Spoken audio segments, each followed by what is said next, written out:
히브리서 다음에 야고보서.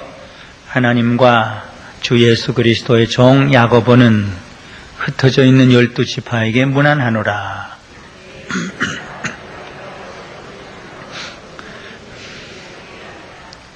이는 너의 믿음의 시련이 인내를 만들어내는 줄 너희가 알미라.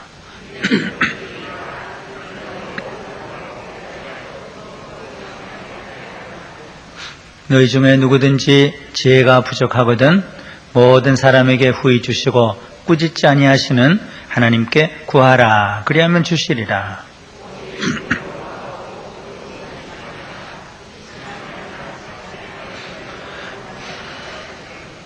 이런 사람은 무엇이든지 주께 얻기를 생각하지 말라.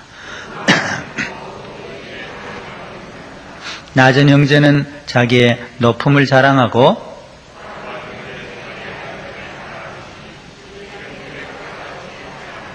해가 돋고 뜨거운 바람이 불어 풀을 말리우면 꽃이 떨어져 그 모양의 아름다움이 없어지나니 부한 자도 그 행하는 일에 이와 같이 쇠잔하리라.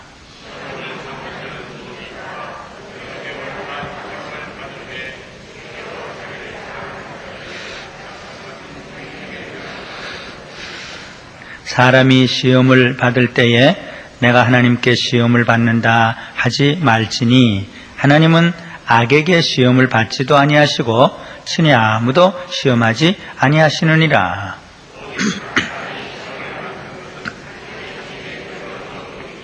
욕심이 잉태한 즉 죄를 낳고 죄가 장성한 즉 사망을 낳느니라. 각양 좋은 은사와 온전한 선물이 다 위로부터 빛들의 아버지께로서 내려오나니 그는 변함도 없으시고 회전하는 그림자도 없으시니라.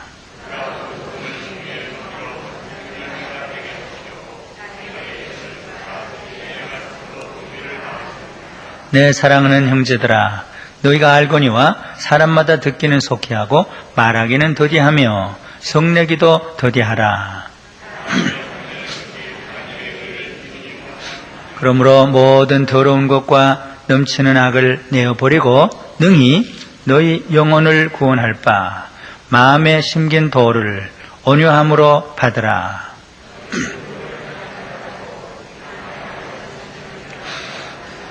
누구든지 도를 듣고 행하지 아니하면 그는 거울로 자기의 생긴 얼굴을 보는 사람과 같으니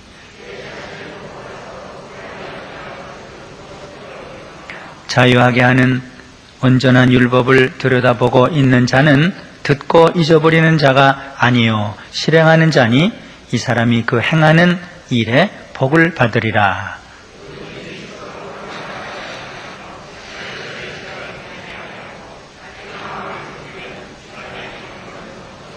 다 같이 하나님 아버지 앞에서 정결하고 더러움이 없는 경건은 곧 고아와 과부를 그 환난 중에 돌아보고 또 자기를 지켜 세속에 물들지 아니하는 이것이니라.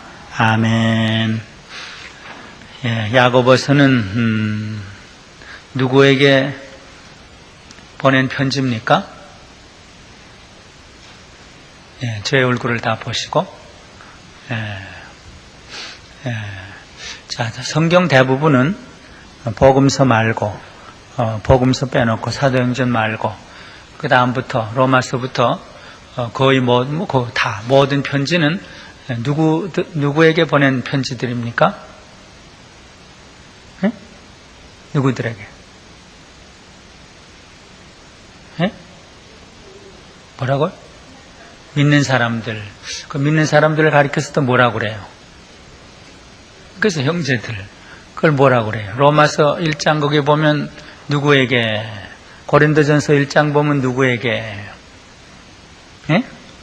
누구에게 다 보냈죠? 다 알면서도 대답을 안 해요?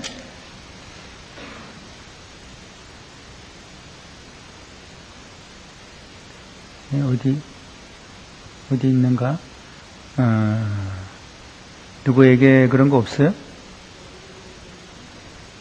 로마 성도에게 로마서는 분명하지 않은가? 고린도전서는 어떻게 되어 있는가? 고린도전서 1장 보면은 부르심을 입은 바울과 및 형제 소스데네는 고린도인 하나님의 교회, 하나님의 교회 그래요. 또 그다음 에베소 보면 또 그렇게 되어 있죠. 아마 갈라디아, 오직 사도행 갈라디아 여러 교회들에게 그렇게 되어 있어요. 또 에베소 보면 뭐라고 그랬을까요? 바울은 신실한 자들의 편지하노니 은혜와 평강이 성도들과 그리스도에선 신실한 자들에게. 빌립보는 빌립보 교회, 골로새는 골로새 교회. 그러니까 거의 이제 계시록은 몇 교회에게 보냈다고 그랬어요? 계시록은 몇 교회? 7교회들. 그러니까 로마서는 로마에 있는 교회에게 보냈어요. 그대로. 그 말이 그렇게 안 나오도. 고린도서는 고린도에 있는 교회에게 보냈고, 갈라디아서는 갈라디아에 있는 교회, 에베소는 에베소에 있는 교회, 빌립보서는 빌립보에 있는 교회, 골로새는 골로새 교회. 제가 246장, 7장을 부르면서 교회가 너무 중요하다. 그걸 다시 생각하면서 찬송을 불렀어요. 교회가 너무 중요하다. 그래서 역대하 7장에 보면 하나님이 내 눈을 교회로 향하시고, 그 솔로몬의 교회죠. 내 마음을 교회로 향하고, 내 귀를 향하고,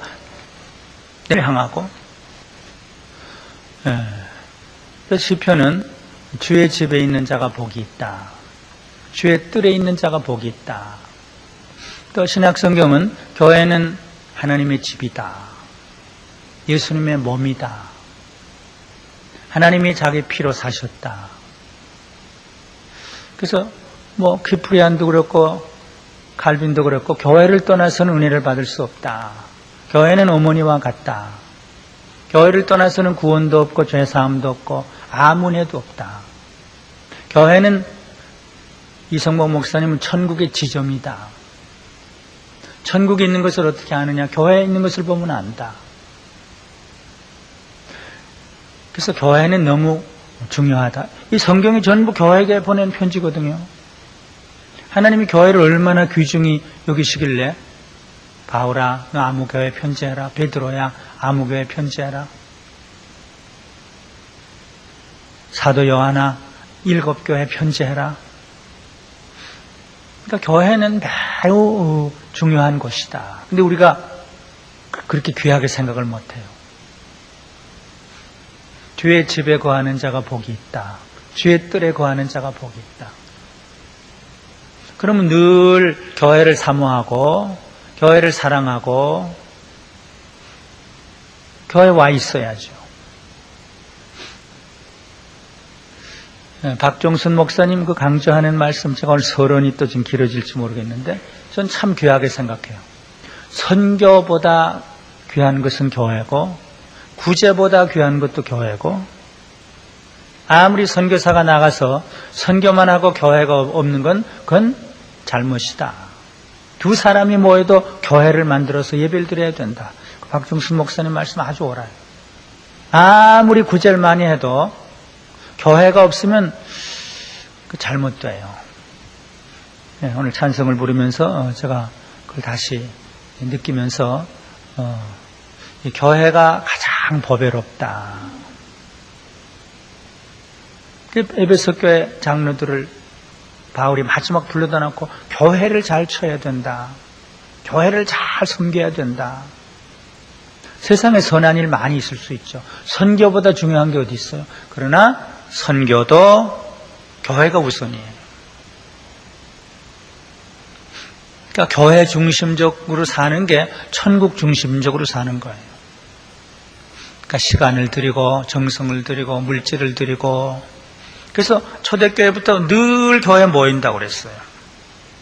날마다 모여요. 그래서 교회가 이렇게 중요하다. 근데 오늘 야고보서도 이 교회에 보낸 편지예요. 근데 여기는 특정 교회는 아니에요. 로마 교회도 아니고 빌립보 교회도 아니고 골로새 교회도 아니고, 여기 뭐라고 그랬는가 하면은 12집 흩어져 있는 12지파, 또 베드로서도 그래요. 베드로서 보면은 본도, 갈라디아, 갑바도기아, 아시아와 비두니아에 흩어져 있는 나그네들. 그래서 이런 편지를 가리켜서 어떤 특정한 교회에 보낸 편지가 아니라 여러 교회 공통적으로 보낸 편지다. 그래서 공동서신. 그러니까 우리들에게 보낸 편지예요. 로마 편지는 그때 로마에게 보냈죠. 빌립보 편지는 그때 빌립보에게 물론 우리들에게도 보냈지만 12지파는 이건 모든 세상에 흩어져 있는 교회예요. 또 베드로전서 1장 1절에도 흩어져 있는 나그네 생활하는 성도들에게 어떤 사람은 2사람, 3사람, 4사람 흩어져 있어요. 가정교회를 할 수도 있고 교회 건물이 없을 수도 있고 세상에 흩어져 있는 교회에게 편지한다. 그러니까 하나님의 마음은 교회에 향하고 있다 그거예요. 교회를 떠나면 죄사함의 은혜도 없고 구원의 은혜도 없고 치유의 은혜도 없고 교회를 떠나면 칼빈과 키프리안에 의하면 구원이 없다. 그러니까 교회에 늘 있어야 은혜를 받아요. 피로 사신 교회를 내가 사랑합니다. 피로 사신 교회를 내가 사랑합니다. 예. 그래서 무슨 말씀을 하십니까? 여기 3개 흩어져 있는 교회들에게 무슨 말씀을 하십니까? 3가지 말씀. 늘 제가 3가지로 나누어서 말씀드려요. 첫째는 시험, 시련. 시험을 당하면 어떻게 해야 되느냐? 시련을 당하면 어떻게 해야 되느냐? 그 문제예요. 그 시험의 문제예요. 우리 교회 또는 신자들의 삶에 있어서 중요한 것은 이 시험, 고난, 시련을 당할 때 그것을 어떻게 대처해야 되느냐. 시험을 받을 때 어떻게 그것을 받아들여야 하느냐. 그 문제예요. 그러니까 시험은 있는 겁니다. 시련은 있는 겁니다. 고난은 있는 겁니다. 그걸 전제하고 있어요. 신약의 기독교는 부와 평안을 약속하는 기독교가 아니에요. 첫 마디부터 별로 재미가 없죠. 부와 평안을 원하는데 신약의 기독교는 부와 평안을 약속하진 않아요. 시험을 당할 때, 시련을 당할 때, 고난을 당할 때 어떻게 해야 되냐 그걸 얘기를 해요. 왜냐하면 예수님이 팔복을 말씀하실 때 가난한 자가 복이 있다. 부는 얘기를 안 해요. 핍박을 받는 자는 복이 있다. 그렇게 나오는 거예요. 그래서 여기 흩어져 있는 교회, 더군다나 흩어져 있는데 어떻게 부가 있어요? 어떻게 평안이 있어요? 나그네가 어떻게 부가 있고 어떻게 평안이 있어요? 신자는 나그네다. 흩어져 있는 나그네다. 그러니까 당연히 시험이 오고 시련이 오고 고난이 온다. 여기 시험, 그 trials 또는 테스트 그 2가지 의미가 다 있어요. 시련, 막 고통스러운 것, 또는 유혹, 시험 이 2가지가 다 와요. 그럴 때 어떻게 해야 되는가? 아이고 시험이 또 왔구나, 또 시련이 왔구나 찡그리면서 할 수 없이 견디라 그러질 않아요. 시험이 오면은 온전히 기뻐하라. 이게 참 또 이상해요. 시련이 오면은 온전히 기뻐하라 이렇게 나와요. 이게 성도가 시련과 시험을 대처하는 방식이다. 근데 베드로 전서에 가보면 베드로는 한 걸음 더 나갔어요. 불시험이 오면은 기뻐하라. 불시험을 당하는 자는 복이 있는 자다. 불시험을 당하면 그것을 통해서 하나님께 영광을 돌려라. 옛날하고는 딴판이에요. 옛날엔 주님 십자가 지는 건 나 싫습니다. 그건 무섭습니다. 나도 지기 싫고 주님도 지면 안 됩니다. 그랬는데 나는 고난의 증인이다. 시험이 닥쳐오면 기뻐한다. 시험을 통해서 하나님께 영광을 돌린다. 그러니까 이게 진짜 기독교예요. 예수 믿으면 평안, 안일하게 살 수 있다. 그것은 진짜 기독교는 아니에요. 이게 진짜 기독교예요. 그러니까 기독교는 역설적인 종교예요. 2000년 역사치고 편안해서 제대로 된 교회는 없어요. 2000년 역사치고 편안히 40년, 80년 지날 때 교회가 제대로 된 교회는 하나도 없을 거예요. 그래서 10번 박해를 하나님이 주신 겁니다. 300년 동안에. 교회를 정화시키기 위해서. 하나님만 바라보게 하기 위해서. 우리나라 신앙의 선배들은 고난 없는 성도는 없어요. 그렇다고 고행주의로 일부러 쫓아가는 건 아니에요. 그래서 일부 초대교회 신자들은 일부러 고행을 쫓아가니까 누구죠? 폴리카비? 그건 또 안 된다. 고행주의는 안 된다.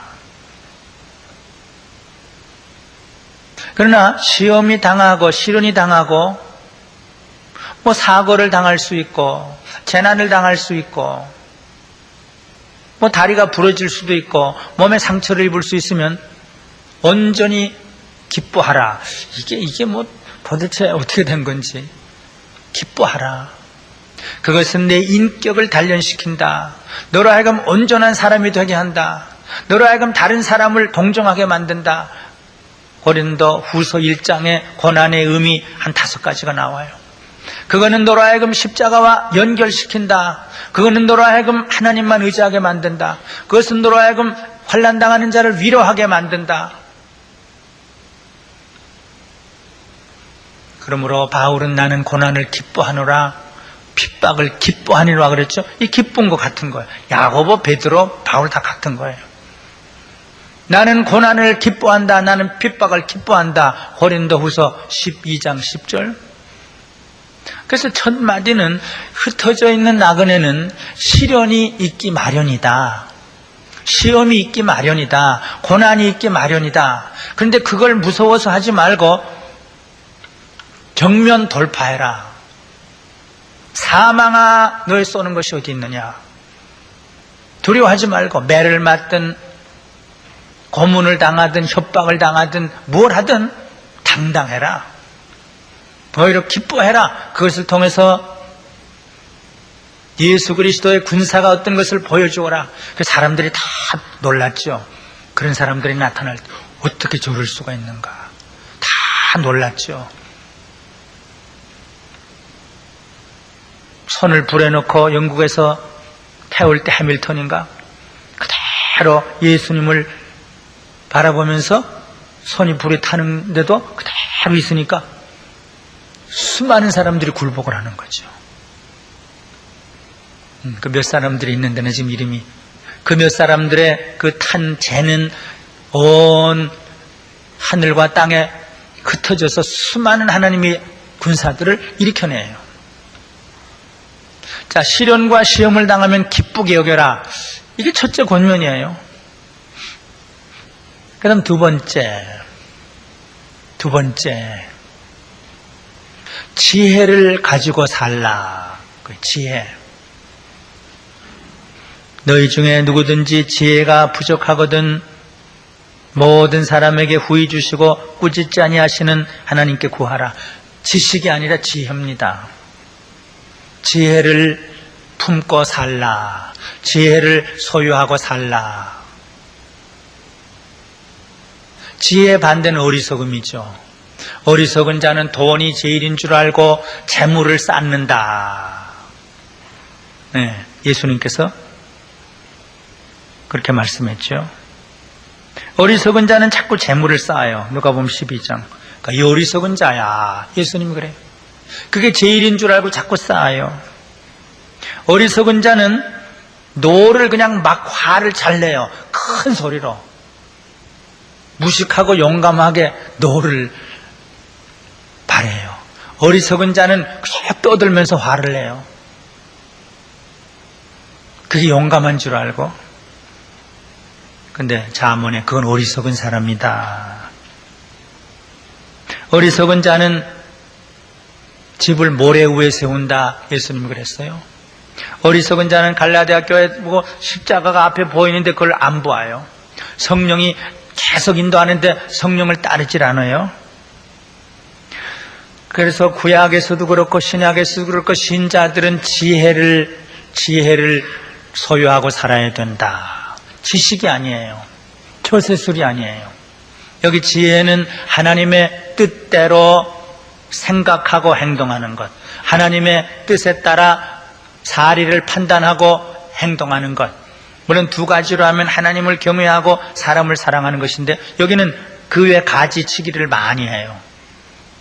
하나님의 뜻에 따라 생각하고 사는 게 뭐냐. 더군다나 흩어진 나그네 생활하면서 낙심할 수도 있고 좌절할 수도 있고 삐뚤어질 수도 있고, 그러니까 지혜를 가지고 살아야 된다. 스데반과 일곱 집사는 지혜가 충만했다. 지혜는 유식하다고 되는 건 아니에요. 하나님의 뜻대로 그때그때 판단하고 그리고 생활하는 것. 여기에 몇 가지 그 지혜의 예가 나와요. 첫째는 자기의 지위의 고하를 막론하고 감사하며 사는 것. 자, 높은 자리 다 차지하려고 그러죠. 부자 되고 좀 높은 자리 차지하려고 그러죠. 그런데 여기 딱 처음부터 지혜 있는 자는 그렇지 않다. 지위가 높든 낮든, 사회적인 지위가 높든 낮든 감사하며 사는 게 지혜다. 즉 사회적으로 지위가 낮은 사람은 영적으로 높아진 것을 생각하면서 감사하고, 나는 비록 청소 일을 하지만, 비록 무슨 관리인의 일을 하지만, 글쎄 뭐가 낮은지 노동을 하지만 난 하나님의 아들이다, 하나님의 딸이다. 이 의숙 권사님이 그랬대죠. 교복이 없어서 부끄러운 옷을 입으면서도 난 하나님의 딸이니까. 비록 돈은 없고 사회적 지위가 낮아도 영적으로 높은 지위를 갖게 된 것을 감사해야 하고, 또 높은 지위, 사장, 장관 그러면 나는 영적으로 모든 사람의 종이다. 저 과학자 누구죠? 네? 정건모 그렇죠. 장로님이 남의 집에 가서 집을 지어주고 그렇게 해주는 것. 카터 대통령이 대통령이지만 가난한 사람들 가서 집을 지어주는 것. 비록 높지만 나는 다 이젠 그리스도 안에서 종이다. 섬기는 종이다. 그걸 깨닫게 된 걸 감사해라. 사회적인 지위가 높든 낮든 그저 감사하게 생각하는 게 그게 지혜다 그래요. 난 높으니까 건방 떠는 게 아니고, 난 낮으니까 난 망했다 그것이 아니라, 그리고 그것은 잠깐뿐이다. 사회적인 지위 높고 낮은 건 그건 잠깐 지나가는 것뿐이다. 그걸 아는 게 지혜다. 그리고 또 계속 시험 문제가 나옵니다. 시험을 당할 때 그걸 참으면 막 화내고 막 불평하고 그러지 말고, 그 시험을 참으면 조금 있으면 주님이 생명의 면류관을 주신다. 그걸 아는 것. 그것이 지혜다. 그리고 이 시험이 도대체 어디서 오느냐? 물론 욥의 경우와 같이 사탄의 어떤 적극적인 공격에서도 오지만, 사실은 대부분의 시험은 나 자신과 우리 사회의 일원이 된 우리들의 탐욕 때문에 온다. 모든 이 사회적인 시험은, 어떤 의미로 국가적인 시험도 탐욕에서, 욕심에서 온다. 나라의 욕심, 지역민의 욕심, 어떤 종족의 욕심, 나 자신의 욕심. 왜 세상이 이렇게 문제가 많으냐? 이건 다 욕심에서 온다. 하나님이 그렇게 다 만든 게 아니다. 심지어 자연의 재난까지도 인간의 욕심에서 온다. 다 자기 것으로 만들려고 그러고, 산도 바다도 강도 자기 것으로 만들려고 그러고, 동물도 다 잡아먹고, 욕심에서 모든 고난과 시험과 시련은 온다. 물론 사탄이 공격하는 수도 있지만, 그래서 욕심이 잉태한 즉 죄를 낳고 죄가 장성한 즉 사망을 낳는다. 가장 무서운 죄의 근원은 욕심.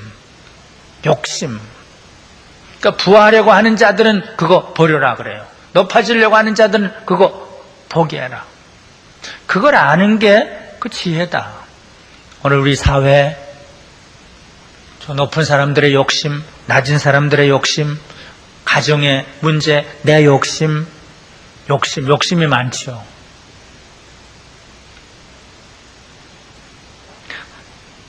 그리고 모든 좋은 것, 건강이든지 행복이든지 모든 좋은 것은 다 위에서부터 온다. 하나님이 세우지 아니하시면, 집을 세우지 아니하시면, 하나님이 사업을 도와주시지 않으면, 하나님이 나라를 도와주시지 않으면 모든 것이 빛의 아버지 하나님으로부터 온다. 그걸 알 때 겸손해지고 하늘을 바라보고, 이런 것들이 지혜다. 그런데 이 지혜를 얻기 위해서는 하나님께 구해야 된다. 이건 평생 이것만 구해도 모자르겠죠. 구할 게 몇 가지 있죠. 하나님 나를 불쌍히 여기시고, 매일 하나님 나를 불쌍히 여기시고 나에게 은혜를 베푸시고, 주님 사랑하게 하시고, 주님의 뜻을 알게 하시고, 주님의 뜻 아는 게 지혜니까. 그것만 구해도, 평생 구해도 끝이 없죠. 근데 하나님께 구하면 된다. 하나님은 이렇게 구하는 자들에게 지혜를 주신다. 근데 욕심을 가지고 구해도 안 되고, 의심을 가지고 구해도 안 되고, 두 마음을 가지고 구해도 안 되고, 단 마음, 하나님, 나 하나님 뜻대로 생각하고 싶습니다. 하나님 뜻대로 나 일생을 결단하고 싶습니다. 하나님 뜻대로 살고 싶습니다. 근데 그 지혜를 주시옵소서. 그 단 마음으로 구하면 탁 지혜가 온다. 근데 세 번째, 이 세상에 흩어져 있는 모든 교회에게, 모든 성도에게 주신 말씀이 사는 게 중요하다. 행하는 게 중요하다. 듣는 것도 물론 중요하지만, 진리를 아는 것도 중요하지만, 듣고 마음에 그걸 새기고 손과 발로 그걸 행동하는 것, 그게 중요하다. 왜 하나님이 욕을 먹고 교회가 멸시를 당하느냐? 삶이 없기 때문이다. 그러므로 하나님의 뜻대로 행하도록 살도록 해라. 행하는 자가 되라. 듣고 행하지 아니하면 그건 아주 잘못되는 것이다. 실행하는 자가 옳다. 그래서 야고보서는 특별히 이 삶을 강조해요. 갈라디아서는 믿음을 강조하고, 둘이 다 필요해요. 그래서 야고보서와 요한서는 행함이 없는 믿음은 가짜라. 이 세계에 흩어져 있는 교회가 그 행함이 부족할 것 같으니까 이런 말씀을 주셨죠. 너무 믿음으로 의롭다 물었는다 그것만 가지고 있을까봐 행함이 있어야 된다. 하나님이 받으실 만한 그 믿음과 경건은 구체적으로 이제 고아와 과부를 돌보는 것이다. 이사야 1장에도 그렇게 되어 있어요. 고아와 과부를 돌보는 것이다. 이건 하나의 대표적인 그 부류를 말하는 거예요. 꼭 그 두 부류만 아니에요. 나그네, 신명기 9장인가 10장에는 나그네를 사랑하라, 외국인들을 사랑하라, 병자들을 돌보라. 그래서 세 번째는 그저 성경 공부만 하질 말고, 머리로만 뱅뱅 돌아가질 말고 마음으로 받고 손과 발로 그리고 물질로 도움이 필요한 사람들에게 도우면서 행동을 나타내 보여라. 그건 마태복음 5장에도 그랬죠. 너의 착한 행실을 보고 세상 사람들이 그것을 보고 하나님께 영광을 돌리게 해라. 너희가 전에는 어둠이 되는 이제는 저 안에서 빛이라. 빛의 열매는 모든 착함과 착한 행실. 결국 착한 행실이 마지막이에요. 물론 시작은 믿음이지만 착한 게 제일 좋아요.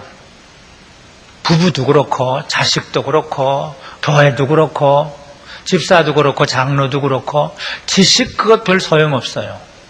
힘 그것도 무슨 사회적인 행사 그 영향력 그것도 별로예요. 엊그저께 오늘도 국민일보에도 났고 엊그저께 또 다른 신문에 났는데 참 이건 아주 씁쓸한 얘기예요. 착한 사람이 제일 좋은데 세상에 영향력을 미치는 목사들이 제일 지도자다. 세상에 그 첫째예요. 영향력을 미치는 사람. 첫째가 조영기 목사다. 이게 뭔가.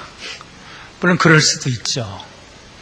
제가 오늘 글을 잠깐 썼는데 학교에서만 1등, 2등을 덜 강조하는 줄 알았는데 연예계에서만 1등, 2등을 강조한 줄 알았는데 복권 세계에서 1등 다는 걸 제일 좋아하는 줄 알았는데 이제는 목사 세계에서도 1등, 2등 성적 순으로 자리매김을 하는 세상이 됐다. 제가 그런 글을 썼어요. 다음 주에 또 나올 텐데. 근데 사실은 그 무슨 영향력, 누가 설교를 제일 잘하냐, 그럼 쫙 또 나올 수 있죠. 누가 교회를 제일 잘하냐, 누가 사회에 영향력을 미치느냐. 이게 하나님이 그걸 판단할 거지 누가 설교를 잘하는지 그걸 누가 알아요. 자기도 모를 텐데. 그래서 바울은 나는 나를 판단하지 않는다. 다른 사람이 나를 판단하지 않는다. 나를 판단하지 않도록 한다. 오직 하나님이 나를 판단하게 해야 된다. 좀 성적순이 우리 사회의 하나의 병폐예요. 학교에도 그렇고 모든 게 그래요. 그래서 빨리 1등 하려고 그래요. 목사들도 그렇게 돼가는 거예요. 언론도 그렇게 돼요. 그 언론을 보도한 두 사람에게 제가 전화를 해서 이게 제대로 된 겁니까? 그러니까 한 사람이 큰일 났습니다. 제가 잘못했습니다. 그 신문사의 책임자가 그걸 그렇게 심각하게 생각을 못했습니다. 한 신문사는 그저 참고로 하겠습니다. 그렇게 얘기를 해요. 예, 지금 이게 또 빗나간 것 같은데. 근데 결국은 겸손하고, 결국은 착하고, 결국은 낮아지고, 이름 없이, 장기려 박사님처럼 자기 나서는 거 싫어하고, 박사라고 불리는 거 싫어하고, 칭송받는 거 싫어하고, 예수님 섬기는 거 나타내고.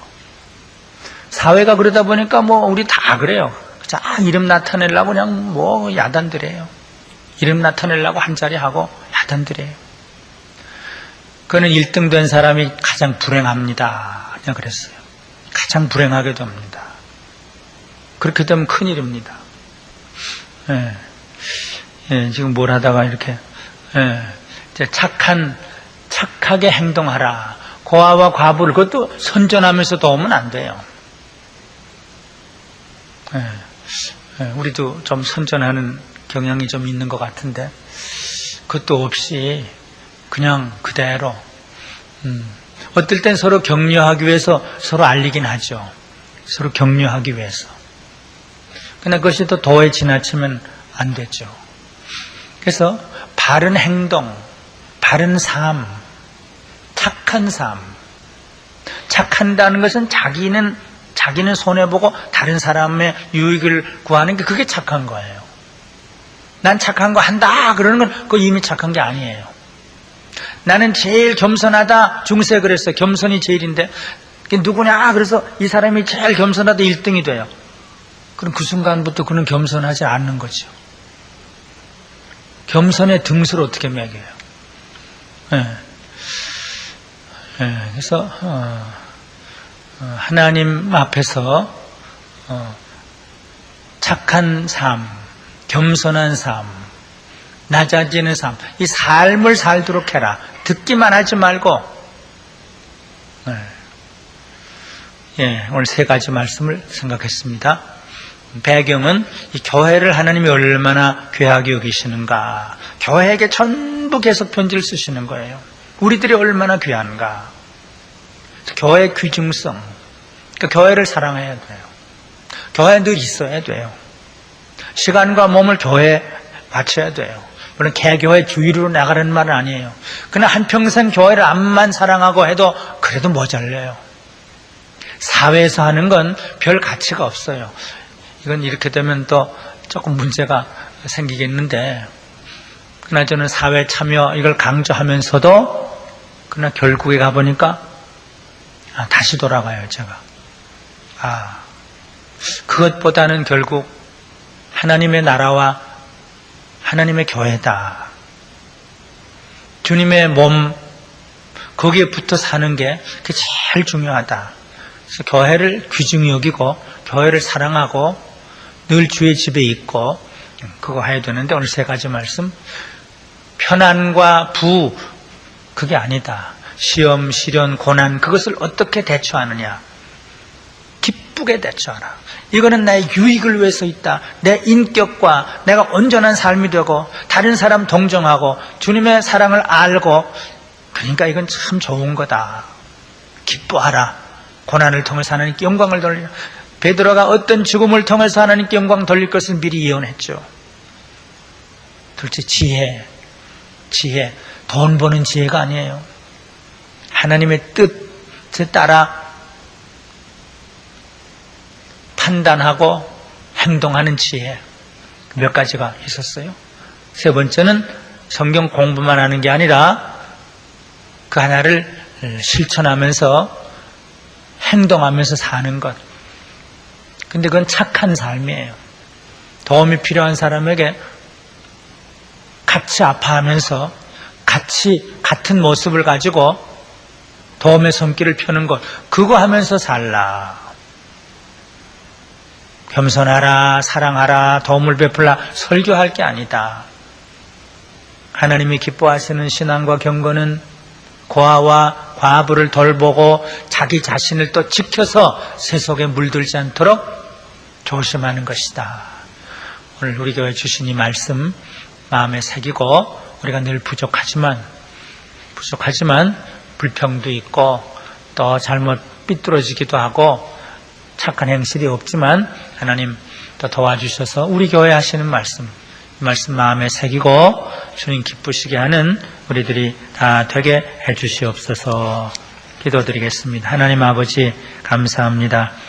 교통도 복잡하고 여러 가지 일들이 바쁜데, 그러나 주님 사모하는 마음으로, 주님 사랑하는 마음으로 하나님이 약속하신 대로 내 눈과 귀와 마음과 내 뜻을 이곳을 향하리라 말씀하신 말씀을 따라서 여기에 나온 내 얼굴을 보게 하라. 내 목소리를 듣게 하라. 내가 거기 함께 하노라.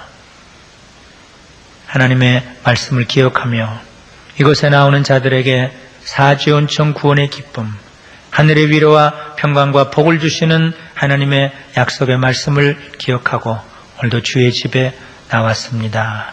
주의 집을 더 사랑하게 해주시되 내 집보다 더 사랑하고 내 사업보다 더 사랑할 수 있도록 예루살렘 교회, 안디옥 교회 성도들이 날마다 모여서 하나님께 기도했던 것처럼 우리도 주님의 교회를 사랑하게 해주시고 시련과 시험, 아픔, 고난을 당할 때 낙심하고 원망하지 않고 오히려 기뻐할 수 있도록 만들어 주시옵소서. 시련을 통해 우리의 인격과 우리의 삶이 온전해지고 예수님의 사랑을 살로 체험하고 다른 사람의 아픔도 살로 느낄 수 있는 그 은혜를 주시고 우리가 하늘의 지혜, 하나님이 주시는 지혜를 소유하고 어떤 사회적인 지위, 어떤 어려움이든지 어떤 형편에 처하든지 올바로 생각하고 올바로 기쁘게 걸어가는 이 삶의 지혜를 우리들이 소유할 수 있도록 도와주시옵소서. 착한 열매, 눈물의 열매, 사랑의 열매를 맺으며 이 어두운 세상, 차가운 세상을 조금이라도 따뜻하게 만드는 우리들이 될 수 있도록 만들어 주시옵소서. 사랑하는 성도들을 사랑하시고 축복해 주시옵소서. 예수님의 이름으로 기도드리옵나이다. 아멘.